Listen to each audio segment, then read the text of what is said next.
Hi everyone, it's day 4 of 90 days to taxes. So over the next 90 days, I'm gonna get you ready to file taxes for your business. So day 4, we're talking about, do you need a business bank account, a separate bank account for your business? If you are taxed as a partnership, an S corporation, or a C corporation, absolutely, no questions asked. You need to have a business bank account for that business. That business needs to have a separate bank account.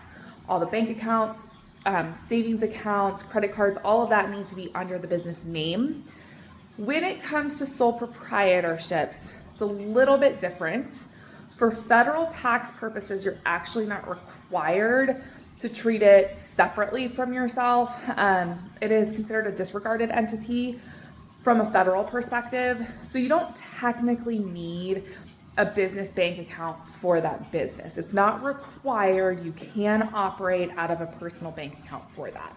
However, if you get a business bank account, oftentimes bookkeeping goes a lot faster. It's a lot easier in the event that you're audited to go through and support deductions and income levels to the IRS. So while it's not required, it is best practice. So if you have a business, it is best practice to have a business bank account. Even if you're a sole proprietorship, just go open a personal bank account if you want to, that you only use for business purposes.